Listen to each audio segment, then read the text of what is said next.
In this video, I'll give you 7 steps to maximizing your read aloud as an opportunity for improving language comprehension and literacy results. I'm Stephanie, and I support educators to learn about and use the science of reading to improve reading outcomes. This is a very important time of day. Do not give up reading aloud to your students. Do it in the ELA block and in every content area. So let's dive in. Step 1 involves selecting the right book to read aloud to your students. You want to be thinking here about the knowledge that you are attempting to develop and build in your students. Think about selecting books that are both nonfiction and fiction related to topics that you are increasing knowledge in or standards in your science and social studies classes. Choose books that have complex language and rich vocabulary. Choose books that are above the level that your students could actually read to themselves. You want to choose books that both reflect the experiences and cultures of your students and extend their understanding of other cultures and communities.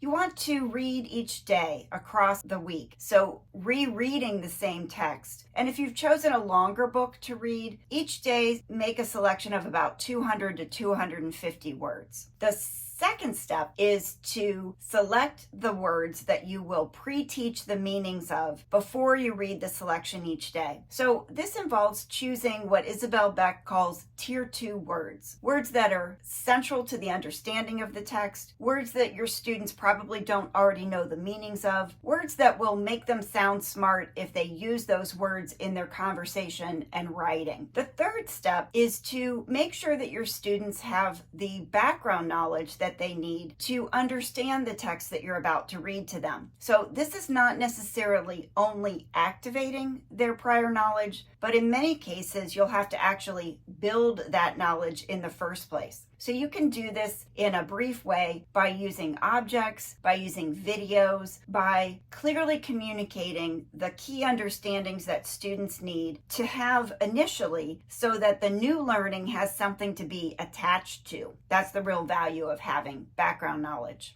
The fourth step is going to be to actually teach those tier 2 words that you have selected. So each day, as you are reading the same selection of the text or the next selection within the text, you want to select about 3 to 5 words to explicitly teach to your students. And you can do this in a very structured routine where it starts with you saying and then the students saying the words to activate the phonological processor in their brains, and then you writing or displaying the word and having the students write the word to activate the orthographic processor in their brains, then giving students a student-friendly definition of the word to activate the semantic processor in their brains. So words will be recalled instantly, they will be used over time when students have connected the spoken word with the printed symbols that represent the word and the meaning of the word. So when you're teaching the meanings of new words, make sure all of those components are part of that. After you've given that student-friendly definition, you want to illustrate it with carefully selected examples and non-examples. You want to prompt the students to demonstrate that they understand the meaning of the new word that you've just taught. You want to get the students using the word. So using partners in a whole group lesson is really important here. And then making sure to prompt the use of the word over time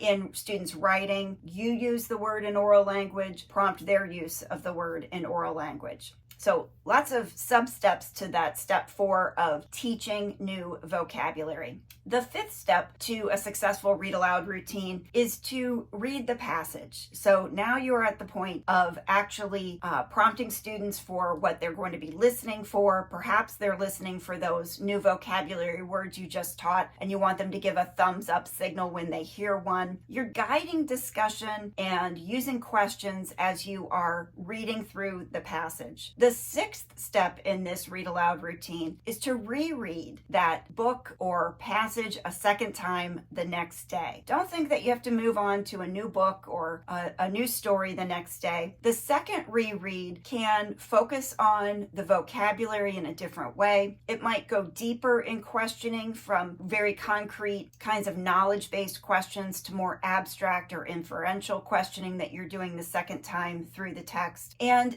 think about how you are going to reread or extend the use of that read aloud across multiple days throughout the week. So rereading the same selection or the next section of a text throughout the week so that you've got daily read aloud opportunities. And then the seventh and final step of this routine and framework is to get students talking about what you read to them. Get them using the new vocabulary words. Get them answering questions with a partner or with you in whole group. Get them discussing and talking about the content, the ideas, the situation, the problems, and so forth that were in the text. Get them connecting that to the standards that you're discussing in science and social studies or in your ELA block. And across the week, make sure you are prompting students to use their new knowledge, to use their new vocabulary, and connect that read aloud